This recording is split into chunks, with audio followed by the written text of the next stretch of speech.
Now, I want to share a story with you, and this is actually an article that I wrote over the weekend called All Wars Are Bankers' Wars. And I went in, I did a lot of research. It's posted to the front page of whatreallyhappened.com. I understand it's already gone viral. It's being reposted around the web.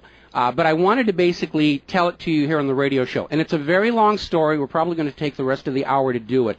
But it's something that you need to understand, that all of these wars and assassinations that we're told are crazed lone nut assassins or weapons of mass destruction or bringing democracy, all of them track back to the private central bankers as the initiating event. And the more you study this, the more you will realize all the wars are wars for the bankers, for the private central bankers. And I know a lot of people are going to have difficulty comprehending this, just how many of these wars we have fought as a nation were fought for no other purpose than to force private central banks onto nations that did not want them. So we're going to have a few examples so you understand why at this particular time in history the United States government is mired in so many wars against so many foreign nations. And there's plenty of precedents for this. Now, going back to the beginning, the United States fought the American Revolution primarily over King George III's Currency Act, which forced the colonists to abandon their own government-issued currencies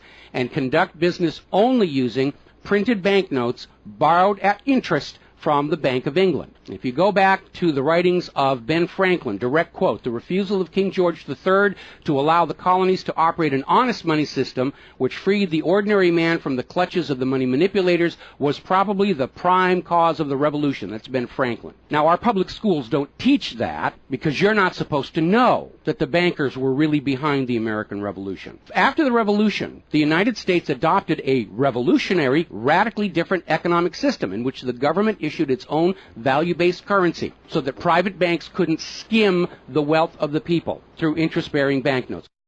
So the American Revolution was fought primarily to free the American people from King George III's Currency Act, which ordered them to conduct all business using printed banknotes borrowed at interest from the Bank of England. So the Bank of England was just, raking in wealth from the labor of the American people in exchange for ink and paper. And that fueled the anger that led to the American Revolution. Your public schools don't spend a lot of time on that, but that was really what it was all about. So the revolution was over, the United States was born, but the private bankers are nothing if not dedicated to their schemes to acquire other people's wealth, and they knew full well how easy it is to corrupt a nation's leaders. Now, just 1 year after Mayer Amschel Rothschild had uttered his infamous, "Let me issue and control the nation's money, and I care not who makes the laws," private bankers succeeded in setting up a new private central bank called the First Bank of the United States, largely through the efforts of the Rothschilds' chief supporter in the United States, Alexander Hamilton. Now, this First Bank of the United States was founded in 1791, and by the end of its 20-year charter, the First Bank of the United States had almost ruined the nation's economy while enriching the bank's owners.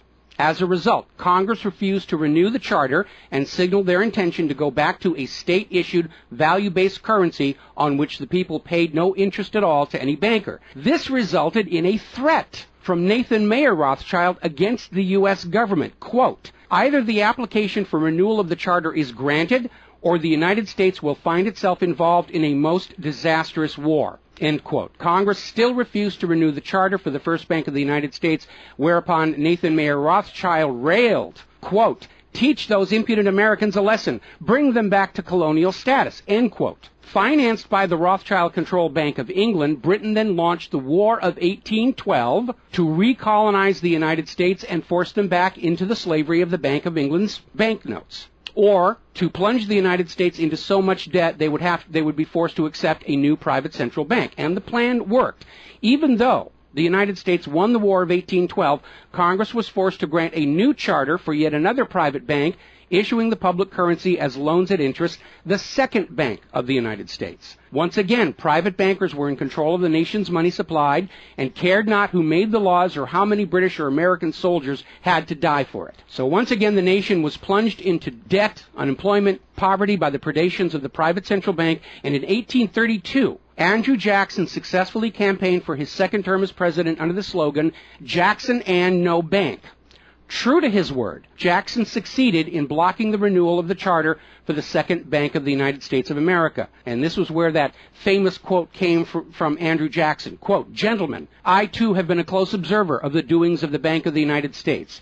I have had men watching you for a long time, and I am convinced that you've used the funds of the banks to speculate in the breadstuffs of the country. When you won, you divided the profits amongst you, and when you lost, you charged it to the bank. You tell me that if I take the deposits from the bank and annul the charter, I shall ruin 10,000 families. That may be true, gentlemen, but that is your sin. Should I let you go on, you will ruin 50,000 families, and that would be my sin.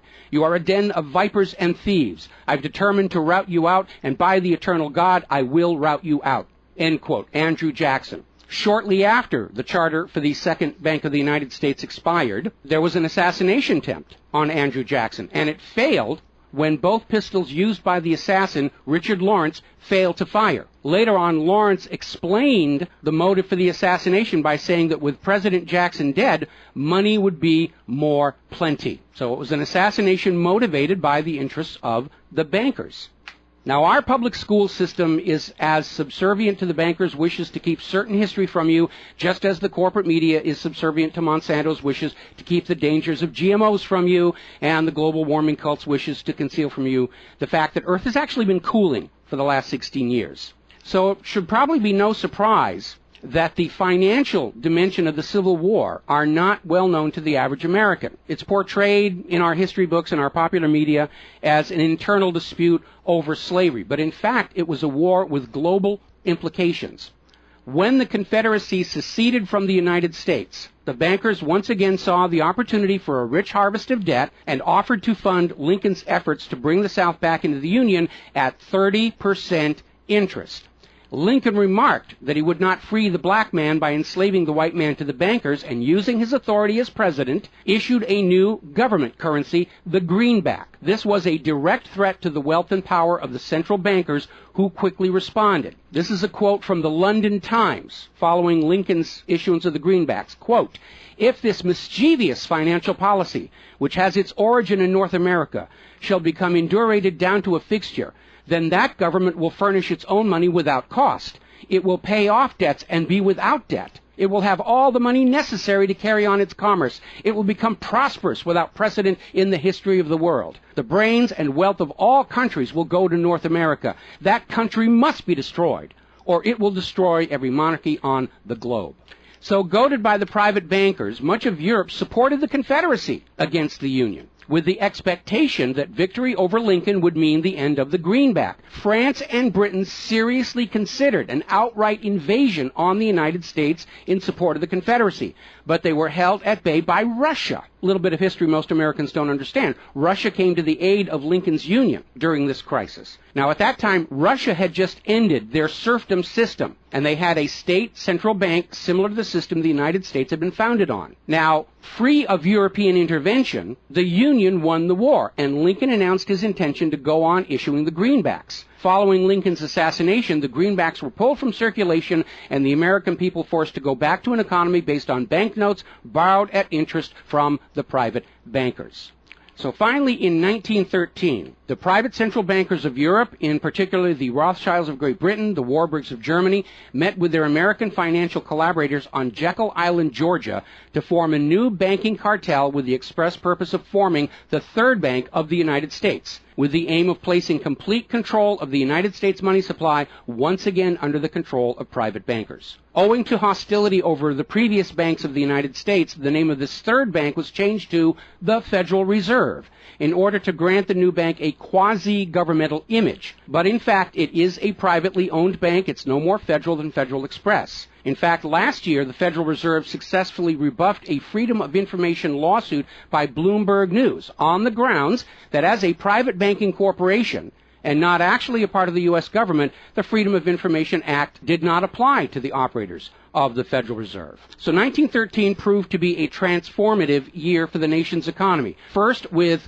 Congress' passage of the 16th Income Tax Amendment and the false claim it had been ratified. Here's another direct quote. "I think if you were to go back and try and find and review the ratification for the 16th Amendment, which was the internal revenue, the income tax, I think if you went back and examined that carefully, you would find that a sufficient number of states never ratified that amendment," end quote. That's U.S. District Court Judge James C. Fox in Sullivan versus United States, 2003. Later that same year, 1913, and apparently unwilling to risk another questionable amendment, Congress passed the Federal Reserve Act over the Christmas holiday in 1913 while members of Congress opposed to the measure were at home. This was a very underhanded deal, as the Constitution explicitly vests Congress with the authority to issue the public currency, does not authorize its delegation, and thus would have required a new amendment to transfer that authority to a private bank. But pass it, Congress did, and President Woodrow Wilson signed it as he promised the bankers he would in exchange for generous campaign contributions. Now, President Wilson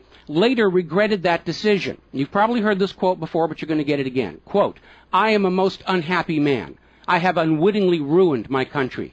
A great industrial nation is now controlled by its system of credit. We are no longer a government by free opinion, no longer a government by conviction and the vote of the majority, but a government by the opinion and duress of a small group of dominant men." That was Woodrow Wilson writing in 1919. Now, 1 year after the passage of the Federal Reserve Act, World War I started, and it is important to remember that prior to the creation of the Federal Reserve, there was no such thing as a world war. Now, World War I actually started between Austria, Hungary, and Serbia, but quickly shifted to focus on Germany. Why Germany? They didn't start the war. Why was Germany the villain in World War I? Well, the real reason was their industrial capacity was seen as an economic threat to Great Britain. Great Britain's pound was already in decline at the time because too much economic emphasis was on banking and finance, and not enough was on agricultural development, industrial development, and infrastructure. It's very much like the situation we have in the United States right now. All the financial operatives, they want to play the Wall Street games, and other parts of the economy are being neglected. We've lost a great deal of our manufacturing.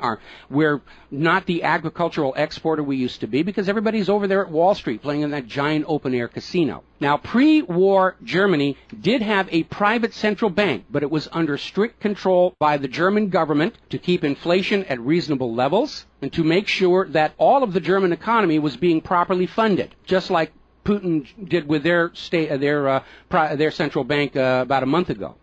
Under government control by the German government, investment was guaranteed to internal economic development, and as a result, Germany had become a major manufacturing technological power. They were exporting products that Great Britain could not compete with. So in the media of the day, Germany was portrayed as the main opponent of World War I. And not just defeated, it was flattened. Now, following the Treaty of Versailles, Germany was ordered to pay the war costs of all the participating nations, even though Germany had not started that war. This amounted to 3 times the value of all of Germany itself. Germany's private central bank, to which the German government had gone deeply into debt to pay the cost of the wars, was allowed to break free of government control. That led to the massive inflation of the Weimar Republic, followed, permanently trapping the German people in endless debt. And money speculators were running rampant, and it led to these situations where you had literally a whole basket full of paper notes to get a loaf of bread. Now, when the Weimar Republic collapsed economically, it opened the door for the National Socialists to take power. Their first financial move was to issue their own state currency, which was not borrowed from private central banks. It was based on a unit of value, not a unit of debt. Freed from having to pay interest on the money in circulation, Germany blossomed and quickly began to rebuild its industry. It was an amazing transformation to see. The media called it the German miracle. Time magazine lionized Hitler for the amazing improvement of life for the German people and the explosion of German industry, and they even named him Time magazine's Man of the Year in 1938. And then once again, Germany's prosperity and freedom from a private central bank loaning the public currency at interest became a threat to other nations and other powers. I have a couple of quotes here from Winston Churchill that tells you what was really going through the minds of Europe in the years leading up to World War II. Quote, "Should Germany merchandise again," which means do business, "should Germany merchandise again in the next 50 years, we have led this war, World War I, in vain." That was Winston Churchill writing in the Times in 1919. Another quote, "We will force this war upon Hitler if he wants it or not," end quote. Winston Churchill in a 1936 radio broadcast. Quote, "Germany becomes too powerful. We have to crush it," end quote. Winston Churchill in November 1936 speaking to U.S. General Robert Wood. Quote, "This war is an English war, and its goal is the destruction of Germany." Winston Churchill, autumn 1939 broadcast. So it was all about economics and profitability. Now, Germany's state-issued value-based currency was also a direct threat to the wealth and power of the private central banks around the world.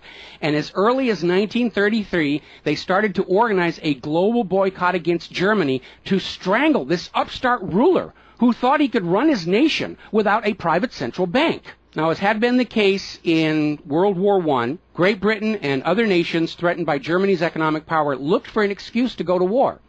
And as public anger in Germany grew over the boycott, Hitler foolishly gave them that excuse. Years later, in a spirit of candor, the real reasons for the war were made clear. Quote, "The war wasn't only about abolishing fascism, but to conquer sales markets. We could have, if we had intended so, prevented this war from breaking out without doing one shot, but we didn't want to." End quote. Winston Churchill to Harry Truman, March 1946. One more quote here. Quote, "Germany's unforgivable crime before World War II was its attempt to loosen its economy out of the world trade system and to build up an independent exchange system from which the world finance couldn't profit anymore. We butchered the wrong pig." End quote. Winston Churchill writing in his book, The Second World War. Now, a little side note, we're going to actually step back in time to the years before World War II. A little bit of history a lot of Americans are still completely unaware of. And it involves a gentleman by the name of Marine Corps Major General Smedley Butler. In 1933, Wall Street bankers and financiers had bankrolled the successful rise to power of Hitler and Mussolini. Brown Brothers Harriman in New York, and they're still there. I saw them when I was there for the 9/11 anniversary. They were financing Hitler right up to the day war was declared with Germany. And these Wall Street financiers decided that a fascist dictatorship in the United States, based on the one Mussolini had in Italy, was going to be far better for their business interests than Roosevelt's New Deal, which threatened massive wealth redistribution to recapitalize the working and middle classes of America. So the Wall Street tycoons recruited General Butler to lead the overthrow of the U.S. government and install a Secretary of General Affairs who would be answerable to Wall Street and not the people, would crush social unrest and shut down all the labor unions. General Butler pretended to go along with the scheme, but then exposed the plot to Congress. So they recruited Marine Corps Major General Smedley Butler to lead this coup d'etat, because Butler was very popular with the soldiers, and his image as part of this move would help convince the military this was the right thing to do. Now, to his credit, Major General Smedley Butler, remembering his oath to the Constitution, pretended to go along with the scheme, but then exposed the plot to the United States Congress. Congress, then as now in the pocket of Wall Street bankers, refused to act. When Roosevelt learned of the planned coup, he demanded the arrest of the plotters, but the plotters simply reminded Roosevelt that if any one of them were sent to prison, their friends on Wall Street would deliberately collapse the still fragile U.S. economy and blame Roosevelt for it. So Roosevelt was unable to do anything about this attempted coup d'etat until the start of World War II, at which time he prosecuted many of the plotters under the Trading with the Enemy Act. Now, mostly it was glossed over, or it was just a rumor, unfounded, it's wacko conspiracy theory, but in 1967, the congressional minutes of Smedley Butler's revelation to Congress of the coup were finally released to the public. You ever see this movie, 7 Days in May, Kirk Douglas and Burt Lancaster, about an attempted military takeover of the United States of America? It was based loosely on this story. But of course, in the movie, the bankers being behind the Burt Lancaster character was completely removed from the script here. Now, Smedley Butler is also famous for writing a work called War is a Racket. And I would like to read you a quote from that. Quote, "I spent 33 years and 4 months in active military service as a member of our country's most agile military force, the Marine Corps. I served in all commissioned ranks from second lieutenant to major general. And during that period, I spent more of my time being a high-class muscle man for big business, for Wall Street, and for the bankers. In short, I was a racketeer, a gangster for capitalism. I suspected I was just part of a racket at the time. Now I'm sure of it. Like all members of the military profession, I never had an original thought until after I left the service. My mental faculties remained in suspended animation while I obeyed the orders of the higher-ups. This is typical with everyone in the military service. Thus, I helped make Mexico and especially Tampico safe for American oil interests in 1914. I helped make Haiti and Cuba a decent place for the National City Bank boys to collect revenues in. I helped in the raping of half a dozen Central American republics for the benefit of Wall Street. The record of racketeering is long. I helped purify Nicaragua for the International Banking House of Brown Brothers in 1909 through 1912. I brought light to the Dominican Republic for American sugar interests in 1916. In China in 1927, I helped see to it that the Standard Oil went its way unmolested. During those years, I had, as the boys in the back room would say, a swell racket. I was rewarded with honors, medals, and promotion. Looking back on it, I feel I might have given Al Capone a few hints. The best he could do was operate his racket in 3 city districts. I operated on 3 continents. General Smedley Butler, former U.S. Marine Corps Commandant, and he wrote that in 1935. So, now moving forward here. As president, John Fitzgerald Kennedy understood the predatory nature of private central banking. He understood why Andrew Jackson fought so hard to end the Second Bank of the United States. So Kennedy wrote and signed Executive Order 11110, which ordered the U.S. Treasury to issue a new public currency called the United States Note. Now, Kennedy's United States notes were not borrowed from the Federal Reserve. They were created by the U.S. government and backed by the silver stockpiles held by the U.S. government. It represented a return to the system of economics the United States had been founded on, and it was perfectly legal for Kennedy to do so under the Constitution. All told, some $4.5 billion went into the public circulation, which eroded interest payments to the Federal Reserve and loosened their control over the nation. 5 months after signing Executive Order 11110, John F. Kennedy was assassinated in Dallas, Texas, and the United States notes pulled from circulation and destroyed. Following Kennedy's assassination, John J. McCloy, president of the Chase Manhattan Bank and president of the World Bank, was named to the Warren Commission. Now, I don't care how good a banker he is. He's not qualified to be investigating a murder, which is what we were told the Warren Commission was all about, to get the truth of the assassination. But we all know that the Warren Commission was there to cover up what was going on, and obviously we can presume safely that John J. McCloy's presence on the Warren Commission was to make sure the American public never got even a hint of the financial dimensions behind the assassination. So, as we enter the 11th year of what I am certain future history will most certainly describe as World War III, we need to examine the financial dimensions behind all these wars. Why are we here? Why are our children being killed and crippled? Is this another war for the profit of the private central bankers? And the answer is yes. Now, toward the end of World War II, when it became obvious that the Allies were going to win and dictate the post-war political environment, the major world economic powers met at Bretton Woods, a luxury resort in New Hampshire, in July of 1944, and they hammered out the Bretton Woods Agreement for International Finance. The British pound lost its position as the global trade and reserve currency to the U.S. dollar. There are indications this was part of the price demanded by Roosevelt in exchange for the U.S. entry into the war. Now, absent the economic advantages of being the world's go-to currency, Britain was forced to nationalize their Bank of England in 1946.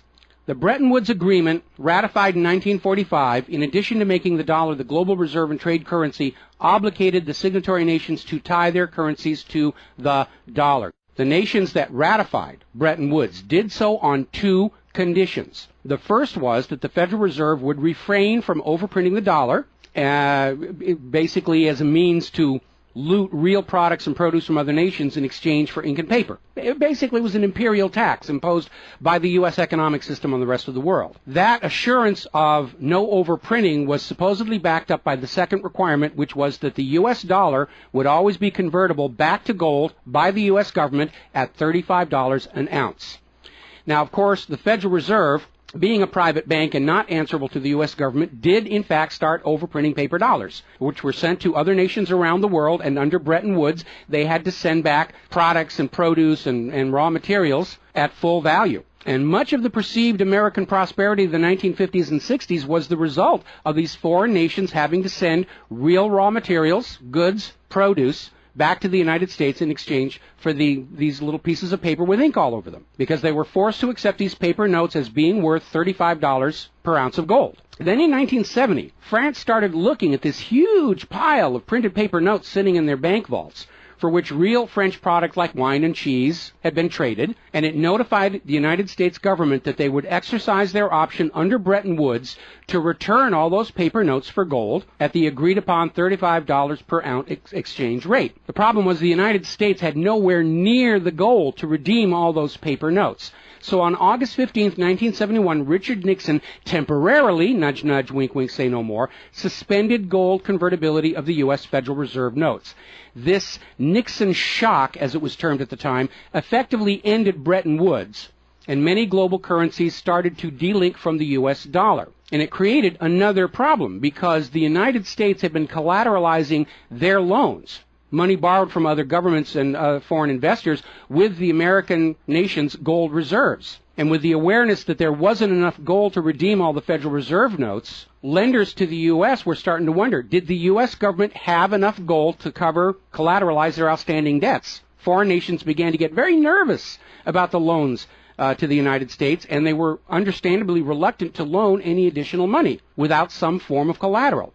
So what Richard Nixon did is he founded the environmental movement with the EPA and its various programs like wilderness zones and roadless areas and heritage rivers, wetlands, and all these other little different programs, which all took vast areas of public lands and made them off limits to the American people, who are technically the owner of all those lands. But Nixon had no concern for the environment, and the real purpose of this land grab, under the guise of the environment, was to pledge those pristine lands and their vast mineral resources as collateral on the outstanding national debt. The multitude of all these different programs was simply to conceal the scale of the land grab and collateralization of the American people's heritage. And it actually today covers almost 25% of the entire nation, is now locked up by these EPA programs and pledged as collateral on government borrowing. Now, with open lands, available lands for collateralization already in short supply, the U.S. government embarked on a new program to shore up sagging international demand for the dollar.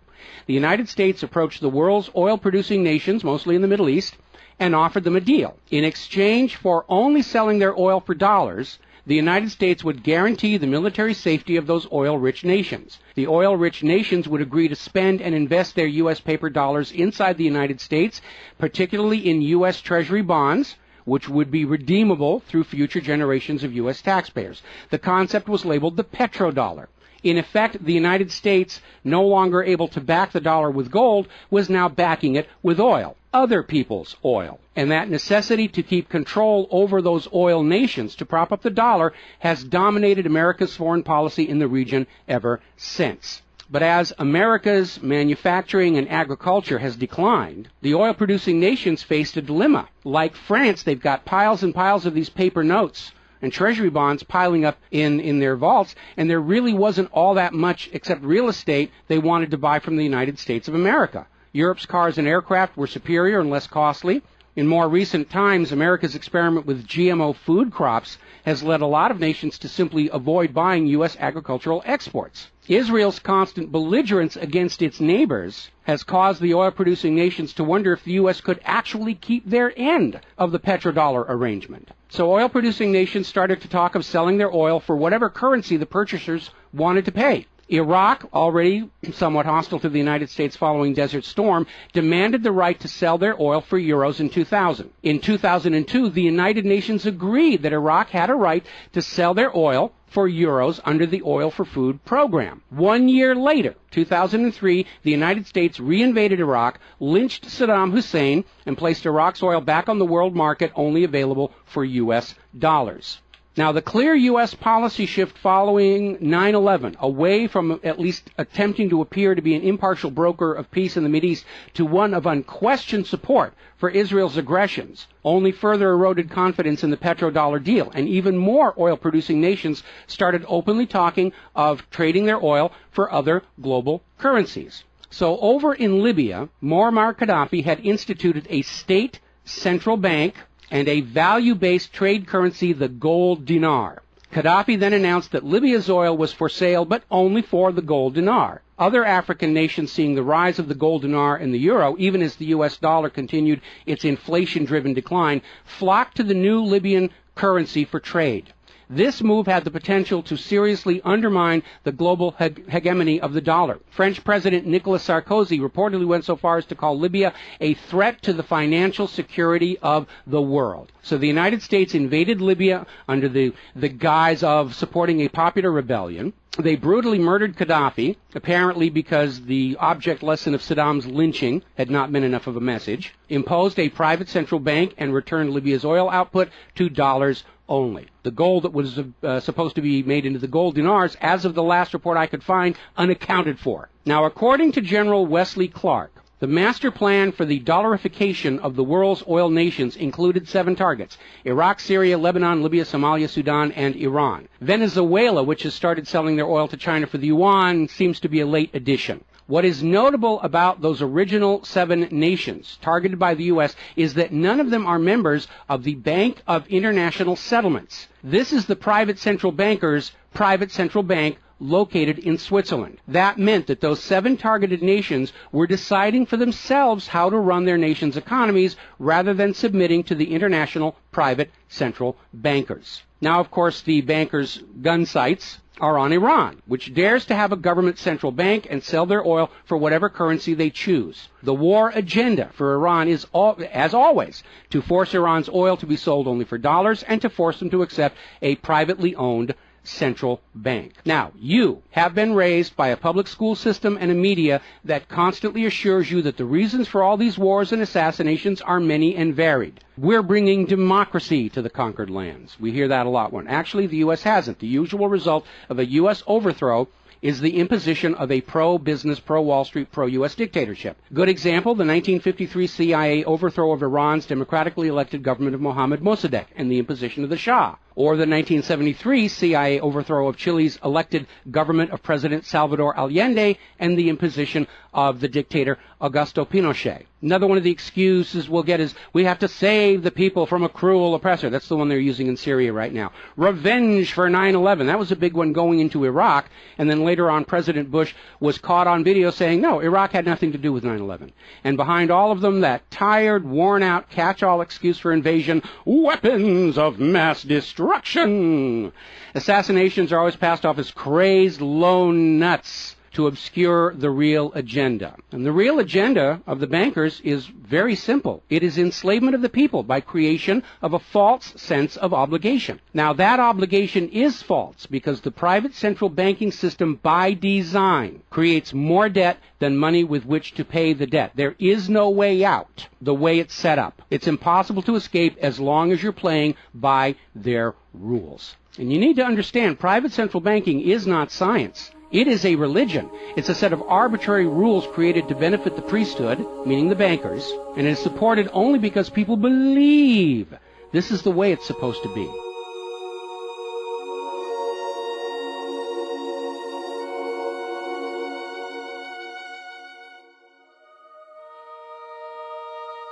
It is a religion. It's a set of arbitrary rules created to benefit the priesthood, meaning the owners of the private central banks. The fraud persists with often lethal results only because the people are brainwashed into believing that this is the way life is supposed to be, and no alternative exists or should even be dreamt of. Now, this same approach, the same brainwashing, was true of 2 earlier systems of enslavement, rule by divine right and slavery, both systems built to trick people into obedience, and both now recognized by modern civilization as illegitimate. So now we are on the verge of a new era in history where we will recognize that rule by debt, rule by private central bankers issuing the public currency as a loan at interest is equally illegitimate. It only works as long as people allow themselves to believe that this is the way life is supposed to be. But you need to understand something that's the core of the issue. Private central banks do not exist to serve the people, the community, or the nation. Private central banks exist to serve their owners, to make them rich beyond the dreams of Midas, and all for the cost of ink, paper, and the right bribe to the right official, and the occasional assassination. But behind all these wars and all these assassinations, the 100 million plus horrible deaths from all of these wars, lies a single policy of financial dictatorship. The private central bankers only allow rulers to rule, only on the promise that the people of a nation be enslaved to the private central banks. Rulers who do not go along with that will be killed, their nation invaded by those other nations still enslaved to the private central banks. The bankers themselves don't fight these wars. Their children are not in these wars. A nation tries to break free of the private central bankers like Libya. All the other nations under the bankers' control pile on and destroy them. This so-called clash of civilizations you are being told about by the corporate media, it's really a war between banking systems, with the private central bankers forcing themselves onto the rest of the world, no matter how many millions must die for it. The constant hate-mongering against Muslims you see in the corporate media lies in a simple fact. Like the ancient Christians, prior to the Knights Templars, Muslims forbid usury or the lending of money at interest because they saw in ancient times, like Rome, how these banking practices could destroy an entire society. And that is the reason our government media insists that Muslims have to be hated and killed and converted. They refuse to submit to currencies loaned at interest. They refuse to be debt slaves. That makes them a threat to the natural order of the world, the new world order of global fascist dictatorship. So, off to war your children must go to spill their blood for the money junkies' gold. We barely survived the last 2 world wars. Now we're going into the third one in the nuclear bioweapon age. That is very dangerous. We have to ask ourselves, are the private central bankers willing to risk incinerating the whole planet to feed their greed? Apparently so. You as parents, as siblings, as spouses, need to ask yourself, do you really want to see your loved ones in uniform, killed and crippled, all for a bank balance sheet? But the whole point of this article, the whole point of what I'm sharing with you today, and this is all history, you can go out and hunt it down for yourself. Behind all the flag waving, behind all the propaganda, behind the crazed lone nut assassins, weapons of mass destruction, all of the modern wars this nation have fought are wars by and for the private bankers, fought and bled for by third parties unaware of the true reason they're expected to gracefully accept being killed and crippled for. And the process is quite simple. We've explained it before on this show. As soon as the private central bank issues its currency as a loan at interest, the public is forced deeper and deeper into debt. When the people are reluctant to borrow anymore, that's when the Keynesian economists demand the government borrow more to keep the pyramid scheme working. When both the people and the government refuse to borrow anymore, that is when the large wars get started, to plunge everyone even deeper to debt to pay for the war, and then after the war to borrow even more to rebuild. And when these horrible wars are over, the ordinary people have basically what they had before the war, except their graveyards are a lot larger, and everyone is in debt to the private bankers for the next century. That is why Brown Brothers Harriman in New York was funding the rise of Adolf Hitler, because war is the bankers' richest harvest. We all need to recognize this is what all these wars have been about. Private central banking, enlarging their domain, imposing their will on nations that do not want it, imposing their system on the rulers of nations who do not want it. Bribery, blackmail, assassination, they will do anything to maintain their stranglehold on the productivity of the world's people. And as long as private central banks are allowed to exist, inevitably, as the night follows the day, there will be poverty, hopelessness, millions of deaths in endless world wars until the earth itself is sacrificed in flames to Mammon. The path to true world peace lies in the abolishment of all private central banking everywhere and a return to the state-issued, value-based currencies that allow nations and people to become prosperous through their own labor and development and efforts. Now, I mentioned the Knights Templars. Prior to the Knights Templars, Christianity, like Islam, forbade usury because Christianity, much of Orthodox Christianity, came out of Rome, and they had seen firsthand what debt-based economies do, even to the Roman Empire. They'd seen it firsthand. So they had a ban on usury. And the Knights Templars were able to basically either bribe or blackmail the Pope to get a special dispensation that allowed them to rent money, is what they called it. They didn't call it usury, they called it renting money. A lot of modern predatory banking practices were pioneered by the Knights Templars. And they plunged Europe into hopelessly unpayable debt until finally French King Philip IV, otherwise known as Philip the Fair, did the only solution he could do, because he understood as long as you believed in the rules of the bankers, as long as you played by the rules they created to serve themselves, you are hopelessly trapped. And so Philip thought outside the box, and I know he's demonized for it, but in looking at the history of the Templars, it was his last resort. He sent messages to all of the regions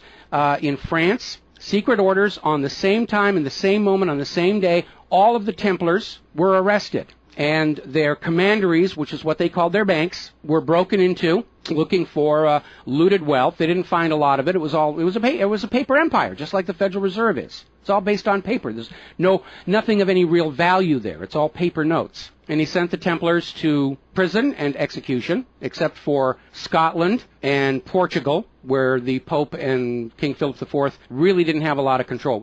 I think that the governments of the world, looking at the situation, looking how close we are to seeing this current world conflict emerge into a full-blown global thermonuclear war, that maybe they need to start thinking about the wisdom of King Philip the Fair and say it's time to simply grab all these private central bankers all at the same time so they can't simply skedaddle from one nation to another and come back and try the same thing again, as they will inevitably do, because these people are addicts. They're hopelessly addicted to other people's money. That's why we call them money junkies. When we see somebody who's addicted to cocaine or methamphetamine or heroin, and we can easily see how they're destroying their home and community around them. Now we need to look at these money addicts and look at how they're destroying the entire world around them. And it's time for an intervention. It's time for us to become private central banking heretics, to stop believing that this is the way life is supposed to be, because it isn't. It isn't even the way the United States was actually started. And they're trying as hard. Look at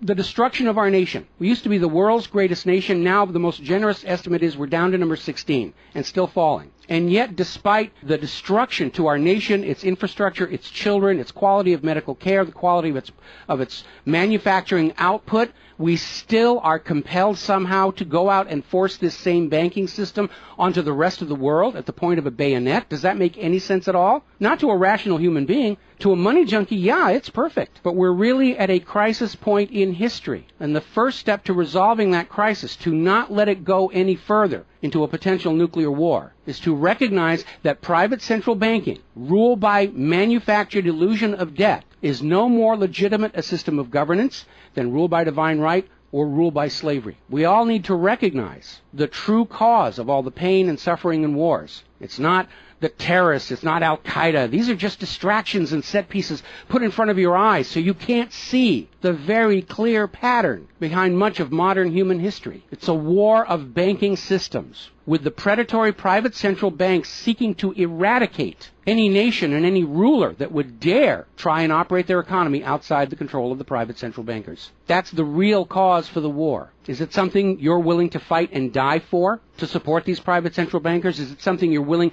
to let your sons and daughters and brothers and sisters be blown to bloody bits for, so the money junkies can have their latest fix, just a little tiny bit more gold or a little larger number on the bottom of that brokerage statement, so they can have today's thrill, their fix of money that is bought with the blood of your children? I don't think so. But the time has come to point out what really is the cause of all causes behind all the wars and suffering that our planet is having to endure and our people are having to endure. The common enemy of all humankind are private central banks issuing the public currency as a loan at interest. And as history will show, they will do anything, up to and including global wars, to keep their lock on yours and your children's future economic well-being and productivity. We're not a free society. Media will tell us that we're free, but we're not free. We are slaves. Our slave chains are made of paper, and that paper is the Federal Reserve note. Too few of our leaders have tried to stand up to